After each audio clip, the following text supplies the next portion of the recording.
자, 안녕하세요. 영화는 꿔다 놓은 보릿자루 마냥 갖다 놓고 지할 말 하는 방송, 전문성과의 거리두기를 지향하는 방송, 소소한 지적 허용 최고라는 방송, 스포일러가 별처럼 쏟아지는 방송, 끝은 창대할지 모르겠지만 일단 미약한 시작은 해낸 방송, 어디 영좀, 어디서 영화는 좀 봤니? 진행, 제작, 연출, 기타 등등을 맡고 있는 빌바오입니다. 자, 지난 올빼미 편이 반응이 꽤나 좋았습니다. 아무래도 메인 페이지에 소개를 해주셔서 그런지 많이들 들어주신 것 같아요. 일단 감사하다는 말씀 드리고, 부족한 점이 많은데 이렇게 소개가 많이 될 줄 알았으면 더 열심히 만들어 볼 걸 하는 생각이 들었습니다. 그리고 저기 팟빵 스쿨 갔을 때 PD님들이 열심히 만든 에피소드가 올라오면은 메인에 걸어드리겠다 이런 얘기를 하셨었는데 좋게 봐주신 것 같아요. 그래서 메인에 걸어주신 거 아닐까 생각합니다. 너무 감사합니다. 신기하게 미국에서도 들으시는 분이 계셨고 중국에도 계시고 캄보디아에도 계시더라고요. 그분들이 다시 제 방송을 들으실지 모르겠지만 그 멀리서도 제 방송을 듣는 분이 있다는 게 너무 신기하고 뿌듯했고요. 더 뭘까, 열심히 해봐야겠다 하는 생각이 듭니다. 감사합니다. 그리고 같이 출연했던 이분이도 되게 반응이 좋다고 제가 얘기를 해주니까 되게 좋아하더라고요. 그래서 같이 이제 뭐 한 달 정도 있다가 또 다음 편을 만들 텐데 그때는 더 재밌게 만들 수 있도록 또 준비를 해서 와야 될 것 같습니다. 원래 제가 이번 주에는 아바타 2를 할 생각이었는데 긴급하게 재벌집 막내 아들을 긴급 형성해서 방송을 만들고 있습니다. 주말에 아침에 헬스장 가서 그냥 자전거나 타면서 유산소나 해야지 이러면서 갔었거든요. 그래서 설렁설렁 뭘 타면서 볼까 하다가 시작했어요. 인터넷에 많이 평들이 좋은 거를 봤었어가지고 그게 일요일 아침 10시쯤이었는데 그날 하루에 다 봐버렸습니다. 12회차까지. 네, 재밌더라고요. 너무 여러 가지 잘 만든 드라마라는 생각이 들어서 너무 재밌게 봤습니다. 일단 짧게 한 줄 평을 해보자면 김만중의 구운몽의 대한민국 버전이라고 표현할 수 있을 것 같아요. 재벌집 막내 아들 왜 재밌나에 대해서 오늘은 이야기의 설정, 그리고 현실이 잘 반영되어 있는 점, 그리고 게임적인 요소, 그리고 생생한 캐릭터 설정, 이 네 가지를 놓고 재밌는 이유로 한 분석을 해봤거든요. 그거에 대해서 얘기를 해보고, 아직 재벌집 막내 아들이 5회차가 남아있기 때문에 그게 종영 날짜가 12월 25일이더라고요. 그때 마치고 나서 한 번 더 결말에 대한 얘기도 해보고, 기타 우리 사회에서 재벌에 대한 얘기, 계급의식에 대한 얘기, 이런 거 살짝 얇게 한번 해보는 걸로 총 2편으로 만들어 보도록 하겠습니다.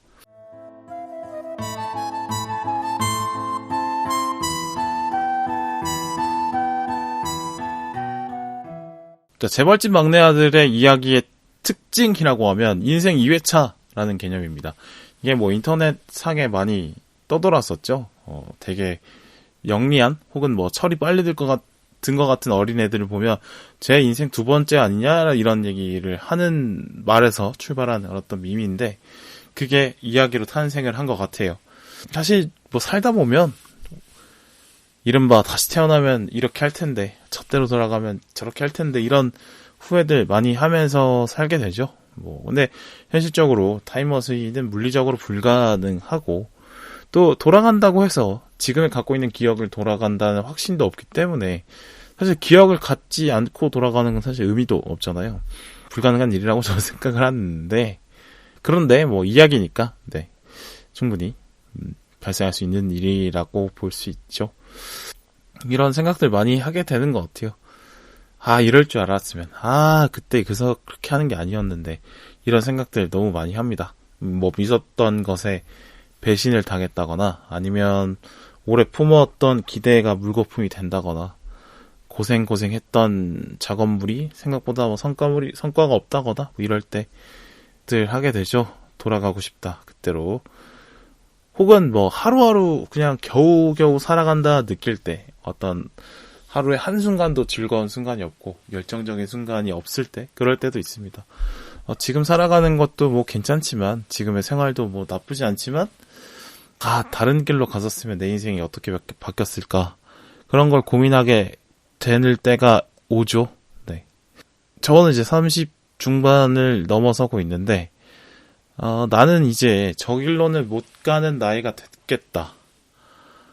이제는 더 이상 이 길로만 쭉 가야 되지, 가지 못한 저 길이 이제는 궁금해만 해야 되고 갈 수는 없겠다라는 생각들을 많이 하게 되거든요. 왜냐면 지금 내가 해야 되는 일, 하고 있는 일도 벅차고, 나를 위해서 또 나의 가족들을 위해서 지켜야 될 것들이 많기 때문에, 그렇게 그냥 뭐 똑같은 하루하루를 또 반복하게 되는 것 같고, 그러면서 뭔가 하루의 한 중간쯤엔 이런, 다시 돌아가고 싶어, 이런 고민을 할 때가 분명히 있는 것 같습니다. 전 이 드라마를 보면서 저의 인생이 언제쯤으로 다시 돌아갈 수 있다면 돌아가고 싶냐라고 누가 물어본다면, 고등학교 때나 대학생 때로 돌아가고 싶어요. 중학생 때까지는 뭐 크게 뭐 잔추를 잘못 끼웠다 싶은 건 없습니다. 만약 고등학교 때로 돌아간다면 그냥 수능 공부를 좀 더 열심히 할 걸, 이 생각이 합니다. 고등학교 때 사실 뭐 공부만 하기 좋은 환경이긴 했는데 딴 눈을 좀 많이 팔았었거든요. 근데 그게 뭐 나름의 인생의 자양분이 되긴 하지만, 글쎄요, 뭐 그 당시에 할 수 있는 일에 제일 집중하는 게 효율이 높다는 걸 그때서는 어른들 잔소리로만 들었지만, 이제서야 뼈저리게 깨달을 때가 있는 것 같네요. 뭐 그렇다고 해서 꼭 나쁘진 않았으니까 뭐 괜찮다고 생각합니다. 네. 그래도 뭐 수능 조금 더 잘 받았으면 좋긴 좋았을 것 같아요. 그렇고요. 그다음에 전공을 다시 한번 생각해 볼 것 같아요. 대학 진로를 정할 때. 그냥 부모님의 의견과 저의 의견이 크게 다르지 않았었거든요. 저 같은 경우는. 근데 그게 알고 보니까 나에 대해서 잘 알고 선택한 그런 게 아니었던 것 같았어요. 대학에 막상 그 전공을 선택하고 수업을 들어보니까, 이게 내가 좋아하는 길이 맞나? 는 고민을 대학교 내내 했던 것 같습니다. 네. 뭐 대부분의 수험생들이 뭐 점수에 맞춰서 원하는 과가 있어서 선택하는 경우보다는, 원하는 과가 없는 경우 그냥 점수에 맞춰서 뭐 어디가 좋다더라 그러면은 뭐 점수에 맞는 것 중에 가장 선호되는 과를 골라서 대부분 가게 되죠. 그리고 그 전공이 평생을 또 좌우하게 되는 경우가 많고요.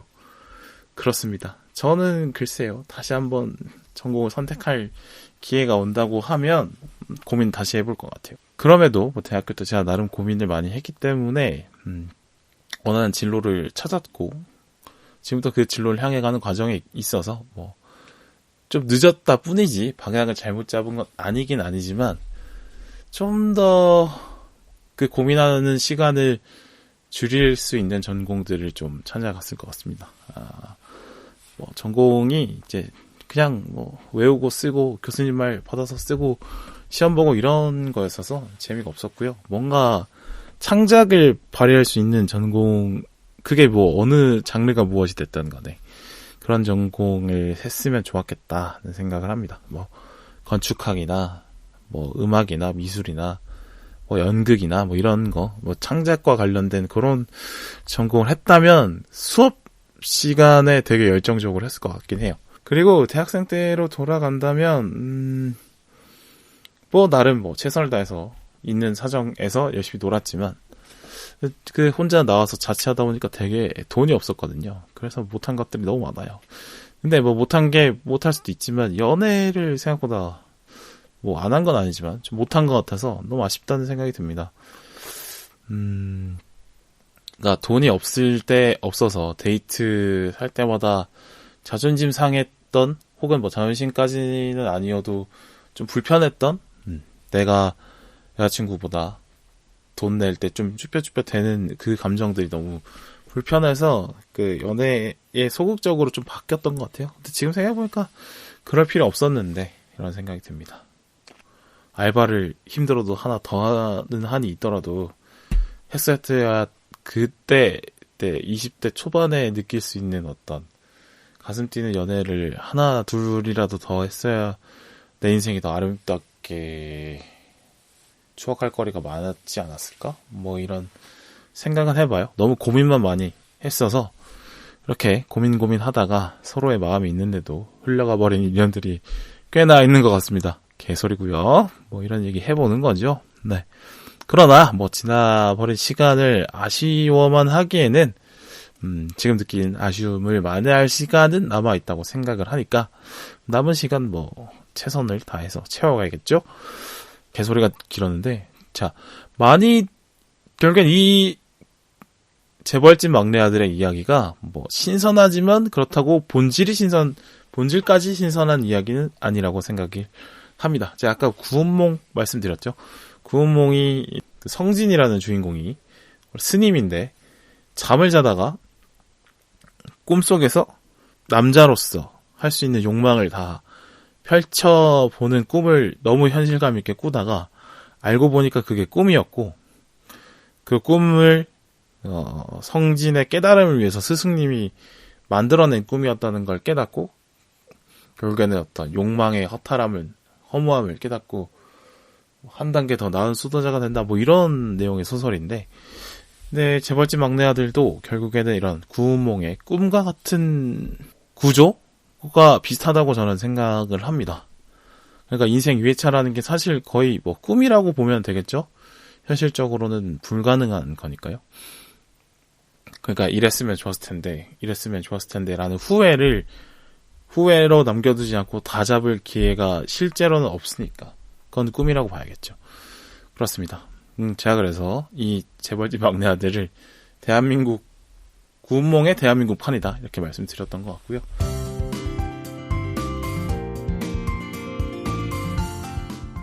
그래서 재벌집 막내 아들의 이 설정은 인생 1회차에서 가족관계도 실패, 일도 실패, 연애도 실패, 모두 실패했던 윤현우가 인생 2회차로 진도준으로 다시 태어나서 1회차에서 못했던 것을 2회차에서 모두 이뤄내는 과정을 그리는 드라마인 거죠. 자, 인생 2회차라는 설정이 갖는 매력이 확실히 있는 것 같습니다. 시청자의 몰입도를 매우 높여주는 것 같아요. 아까 말했듯이 누구나 되돌아가고 싶은 시절이 있는데 그런 어떤 것 때문에 시청자분들이 감정이입을 하기 좋다라고 생각해요. 자신의 인생의 과오들이 항상 있잖아요.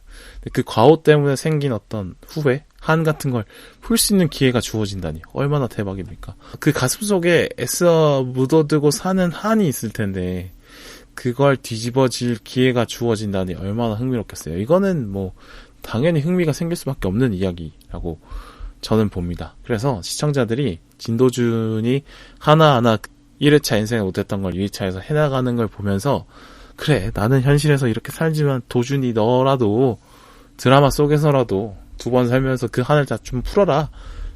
대신 좀 즐겁자. 그래. 대리만족하자. 대리만족이라는 단어가 이렇게 생각이 안 나네. 진도준이 인생 1회차에서 배운 게 분명히 있어요. 인생 1회차에서 평범한 삶의 고달픔, 애처로움 같은 걸 느꼈고 또 이런 사회 구조, 그러니까 항상 힘든 사건이 이 사회에 생길 때마다 힘든 그 몫은 힘없는 사람들이 나눠진다는 그거에 대한 분노, 이런 걸 배운 채 인생 2회차로 접어드는 거죠, 진도준은. 그래서 이 진도준의 어떤 단계별 성공이 그려지는데 그게 어떻게 보면 정의 실현처럼 느껴지고 또 그게 카타르시스로 돌아오는 것 같습니다. 또 그래서 인생 1회차를 통해 진도준은 대한민국 현대사의 굵직굵직한 지점을 다 알고 목격을 하는 사람이잖아요. 그러니까 진도준의 설정이 77년생이니까 77년부터 2022년까지 45년 동안의 한국에서 발생한 중요한 사건들은 다 알고 있는 거예요. 그러니까 뭐 드라마 상에는 사실 뭐 이름만 바꿨을 뿐이지 충분히 연상 가능한 사건들이 나오죠. 뭐 한보철강 부도, 뭐 기아자동차 부도, 뭐 세롬 데이터맨 프로 이런 것들 말이죠. 실장 입장에서는 실제로 겪은 사건들이 드라마로 나오는 거잖아요. 본인이 경험했던 그 당시의 경험들이 떠오르고 또 그때 힘들었던 기억, 뭐 좋았던 점, 힘들어했던 가족들, 뭐 아니면 그때 그런 선택 때문에 내가 지금까지 힘든 거 아닐까라는 후회 같은 게 떠오를 것 같아요. 진도준이 인생 1회차를 통해서 배운 점을 인생 2회차에서 그걸 적용하고 있는 과정을 보다 보면은 저도 드라마를 보면서 그 한국 현대사를 정리하는 느낌이 들더라고요. 그건 아주 재밌는 설정이었다라고 생각합니다. 그리고 인생 2회차라는 이 설정이 강력한 무기이자 강력한 장애물로도 작용을 하는 것 같습니다. 앞으로 벌어질 일을 정확하게 알고 있죠, 진도준은. 근데 그렇기 때문에 그거에 대비해서 본인의 무기를 늘리고 뭐 자본을 늘린다든지 아니면 자신을 도와줄 조력자를 늘린다든지 이런 무기를 늘리고 그리고 자신이 제압해야 되는 진화형 같은 진영기 같은 적을 제압할 덫을 놓는데 아주 유리한 거죠. 인생 2회차라는 것이. 그런데 반대로 인생 2회차지만 벌어질 사건, 벌어질 비극은 그대로 난다는 겁니다. 나왔던 현우의 엄마는 인생 2회차에서도 여전히 죽는다는 점, 9.11 테러나 아웅산 테러 같이 비극도 피할 수 없다는 점, 그리고 뭐 자신을 진도준 인생 1회차에서 볼 수 없었던 진도준이 왜 없었는지는 결국에 누가 살인을 했었다는 건, 살인교사가 있었다는 건데, 그 진도준을 죽이려 하는 시도 역시도 또 나타난다는 거죠. 큰 비극은 피할 수 없고, 그럼 큰 비극과 비극 사이에, 사건 사이의 시간만 도준이의 노력으로 채울 수 있다라는 것도 한계입니다. 이 인생 2회차라는 게. 도준이는 인생 2회차를 살면서 벌어지는 일들의 전개를 다 알고 있죠. 그러나, 일의 전개를 바꾸고 있는데, 그 사이에. 근데 일어날 일은 또 그대로 일어난다는 게 사실 논리적으로는 설명이 되지 않아요. 그러니까 도준이가 벌이는 일 때문에 인과관계가 바뀌어서 원래는 일어나야 됐었을 일이 진도준의 행위 때문에 벌어지지 않을 수도 있는데 그거에 대한 설명은 좀 되지 않는 게 좀 이상하긴 합니다. 어쨌든 간에 뭐 재미로 보기 위해서는 이런 어떤 설정의 충돌 같은 거는 눈 감아주는 게 좋겠죠. 그래요. 진도준이 인생 2회차라는 것을 보면 진도준이 테니스를 치는 것 같다라는 느낌이 들었습니다. 공이 어디로 날아올지 전부 다 알고 있는 상태에서 치는 테니스. 하지만 그 테니스의 상대 선수가 훨씬 진도준보다 힘도 좋고 발도 빠르고 그런 것 같아요. 하지만 그런 강력한 상대를 제압하기 위해서 제압할 수 있는 무기는 진도준은 아플 때도 볼 수 있다는 거. 그래서 뭔가 아슬아슬하게 항상 점수를 따내는 듯한 테니스를 보는 것 같았어요. 이 드라마를 보는 게. 그리고 인생 2회차라는 게 진도준이 인생 2회차가 돼서 초상류층으로 진입하잖아요. 그 시청자, 그러니까 대부분의 사람들이 갖고 있는 재벌가에 대한 궁금증, 환상 같은 거를 해소해주는 것 같습니다. 왜 한간에 재벌가에는 뭐가 이렇다더라, 뭐 공기청정기를 엄청 쓴다더라, 물은 엄청 비싼 거 먹는다더라, 뭐 한 번 쓰고 버린다더라, 이런 어떤 뜬소문 같은 게 돌아다니는 걸 보면 확실히 사람들은 숨겨진 재벌가의 어떤 일상 같은 거에 대한 궁금증이 있다라는 걸 말씀. 진도준이 인생 2회차로 초상류 사회에 진입하면서 관찰자 역할도 하잖아요. 그 안에서. 그런 게 이런 걸 보았을 때는 이건 왕의 남자나 올빼미나 광해 같은 이야기와 비슷한 점이 있다라는 게 좀 느껴지긴 했습니다.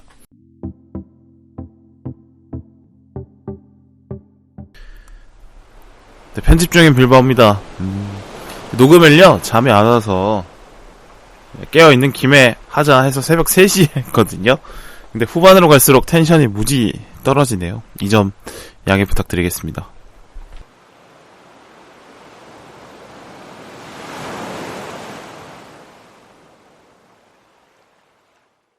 그래서 재벌집 막내 아들이 재밌는 점이 인생 2회차라는 점이 재밌다라는 걸 말씀을 드렸고 상당히 게임 같다는 느낌을 많이 받았어요. 게임 같은 요소가 상당히 많이 들어있습니다.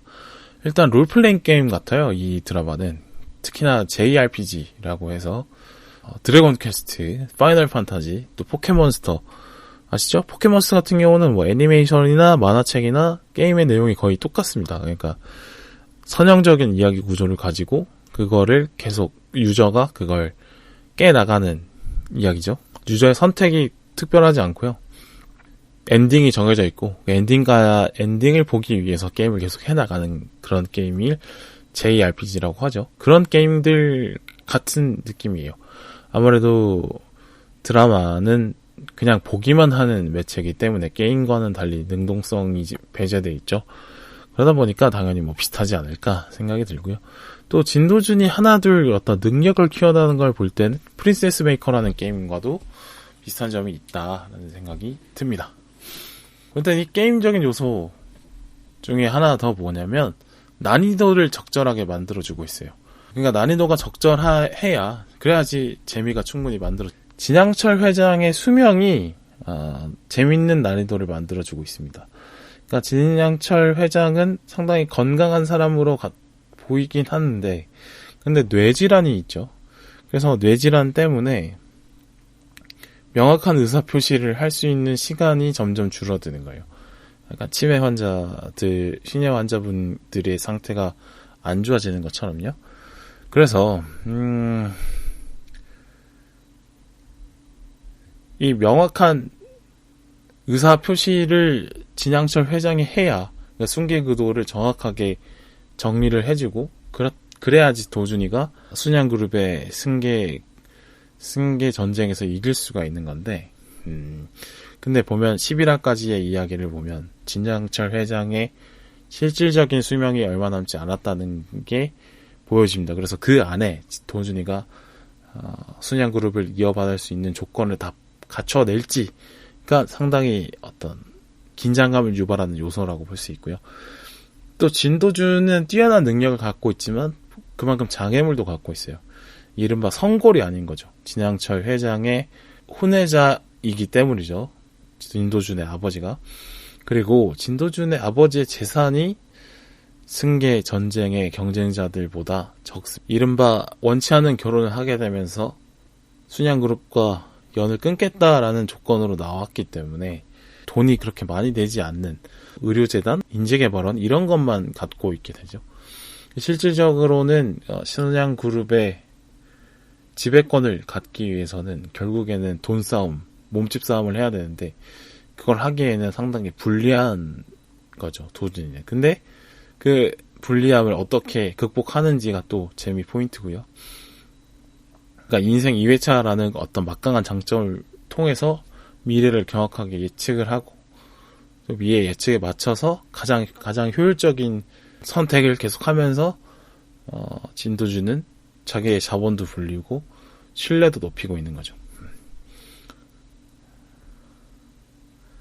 그러니까 결과적으로 이 진도준이 인생 2회차로서 앞으로 벌어질 일을 정확하게 예측한다는 그 능력을 갖고 그 능력을 어떻게 쓰는지, 그 능력이 현대사의 사건들과 어떻게 얽혀지는지가 이걸 계속 보는 게 재미 포인트라. 그리고 게임처럼 스테이지 구분이 있어요. 진도준의 최종 목표는 순양을 손에 넣는 거죠.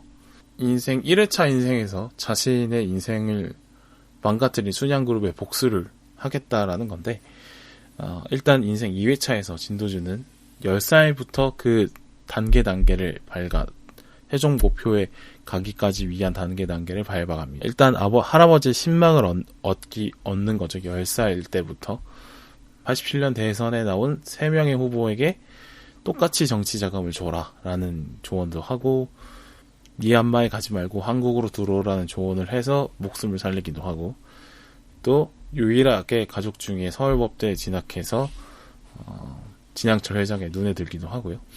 그리고 그 다음 단계 승계 전쟁에 직접 뛰어들기 시작합니다. 자신이 투자 회사의 대주주라는 걸 오픈을 하고 딜을 통해서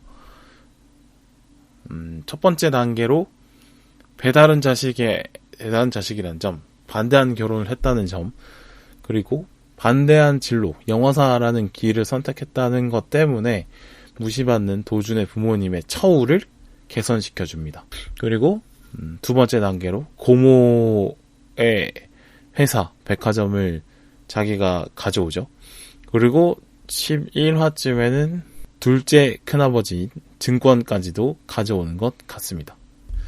이렇게 단계 순양의 실질적인 지배권을 향해 나아가고 있는 모습을 보여주고 있어요. 이거 상당히 좀 게임적인 요소라고 볼 수 있겠죠.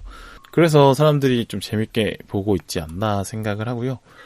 자, 마지막으로 이 재벌집 막내 아들이 재미있는 이유, 확실한 캐릭터 설정이 있어서라고 생각합니다. 제일 눈에 띄는 캐릭터는 사실 진도준도 아니고 진양철이죠. 그러니까 진양철 회장의 어떤 철두철미함, 과감함, 냉정함, 명민함, 어떤 근성 이런 것들이 오히려 진양철의 아들, 딸들의 모자란 모습들로 인해서 빛이 나게 되어 있어요. 그러니까 진양철의 반사판들인 거죠. 진양철의 아들, 딸들이. 그리고 진도준도 이 진도준의 삼천 고모들로 인해서 빛이 나는 거죠. 그들과의 또 삼천 고모들이 진도준의 능력에 비해 훨씬 모자라기 때문에 반사판 역할을 또 해주고 있고요. 그러면은 그럼 진도준과 진양철 중에 누가 더 나으냐를 놓고 또 비교를 할 수 있는데, 진도준은 그래도 동정심이라는 게 남아있고 주변 사람에 대한 애정이 남아있고, 반대로 진양철 회장은 능력은 있지만 동정심이 남아있죠. 사라져버린 인간 보여주고 있습니다. 그래서 이 강렬한 어떤 삼각구도의 대비를 볼 수 있죠. 진양철, 진도준, 그리고 진양철의 아들, 딸들, 이렇게 세 구도가 어떻게 힘싸움을 해가는지까지 볼 수 있는 게 아주 재미있는 점이라고 생각을 합니다. 그리고 진양철 회장의 캐릭터가 무언가를 계속 연상하게 해대요. 현실에 있었던 우리 사회의 재벌 회장들을 연상하게 합니다. 어릴 때 무일푼으로 노동부터 시작했다라는 그런 설정은 현대의 정주영 회장을 좀 가져온 것 같고, 또 붓글씨를 쓰는 거 좋아하고 미술품을 모으는 걸 좋아하는 걸 볼 때는 삼성의 이병철이나 이건희 회장을 좀 가져온 것 같고요. 또 이 순양의 사업 구성을 봤을 때 반도체가 핵심이 되는 걸 볼 때는 또 삼성 같기도 하고, 또 순양 자동차가 시장에서 하위권에 있다가 하위권에 머무른다는 걸 볼 때는 또 삼성 자동차와 또 비슷하죠. 네, 그렇고 또 자동차 때문에 라이벌 재벌에게 무시당하는 걸 또 비슷해요. 그래서 전반적으로 현대와 삼성의 경쟁 구도를 좀 가져온 것 같은데, 현대그룹의 모습도 들어가 있고 삼성그룹의 모습도 들어가 있는데, 결과적으로는 약간 삼성그룹 쪽에 색깔이 더 많은 것 같은 그런 느낌. 그리고 진양철 회장이 사투리를 쓴다는 점에서, 그러니까 경상도 사투리를 쓴다는 점에서 그렇게 볼 수 있지 않을까 하는 생각은 해보는데, 영리하게 그런 논란된 부분을 잘 피해가게 되도록 설정이 되어 있는 것 같습니다. 어쨌든 진양철 회장의 캐릭터는 강렬한 욕망도 갖고 있고, 솔직한 말투를 갖고 있고, 영리한 모습도 갖고 있고, 자식들이 자신의 능력에 못 미치는 것에 대해서 상당히 못마땅해 하는 아버지, 표독스러운 아버지, 이런 거는 어떻게 보면 신선한 캐릭터는 아니죠. 근데 사실 되게 중요합니다. 이 이야기의 판을 설계하는, 그러니까 신장그룹의 후계 구도라는 게 이 드라마의 가장 중요한 소재인데, 그 판을 여는 사람이고 감독이기도 하고 설계자이기도 하죠. 그래서 아주 제일 중요한 인물이다라고 볼 수 있고요. 진화영 캐릭터도 상당히 재밌었어요. 그게 뭔가 또 현실에 우리 뉴스에 많이 보도된 어떤 재벌 일가의 안 좋은 모습을 또 어떻게 또 믹스를 해서 만들어낸 캐릭터가 또 진화영 캐릭터 아닐까. 그러니까 경영 능력이 없는데 경영을 하게 되고, 밑에 자신의 잘못을 부하 임직원에게 떠넘기고, 이런 게 뭐 누구라고는 언급을 안 하겠습니다만 떠오르는 분이 분명히 있었다. 누군가를 확실히 의식하고 만든 캐릭터일 것 같긴 하다. 이런 것도 뭐 특별하진 않았지만 잘 만들어져 있는 캐릭터라고 생각을 했습니다. 그리고 제일 신선했던 게 그 모현민 캐릭터죠. 맏며느리 캐릭터 세아가 그림 속 꽃 같은 어떤 순종적인 존재가 아니라 자신의 강렬한 욕망, 재벌가의 맏며느리가 돼서 펼쳐보겠다, 자신의 욕망을 펼쳐보겠다, 그 자신의 욕망을 위해서 자신의 남편을 이용하겠다라는 거를 당당하게 내보이는 그런 캐릭터. 저는 아주 신선하고 좋았습니다. 진도준 캐릭터는 어떻게 보면 또 이것도 그렇게 대단한 캐릭터 같진 않아요. 네. 어떻게 보면 명탐정 코난 같은 느낌? 항상 영리함으로 같은 게임판에 들어있는 그 플레이어 누구보다 항상 앞서서 판을 읽고 움직이는 영리한 캐릭터. 근데 진도준 캐릭터가 송중기 배우의 최근작 빈센조의 캐릭터가 좀 겹쳐 보여서 조금 그런 점은 아쉽긴 합니다만 연기를 잘하고 계시니까요. 좋게 봤습니다. 전반적으로 이제 이 캐릭터의 구도가 상당히 확실히 대비되도록 삼각구도로 잘 짜져 있고 또 그 안에 상당히 현실에 있었던 사건을 잘 반영된 캐릭터들로 캐릭터를 만들어놨다. 그래서 상당히 이른바 되게 현실적으로 시청자들이 받아들이고 있는 거 아닐까 하는 생각을 하고 있습니다. 그래서 캐릭터 설정, 그 다음에 게임적인 요소, 인생 2회차라는 설정 때문에 제와치 막내 아들이 인기를 끌고 있는 거 아닐까 그렇게 얘기를 해봤고요.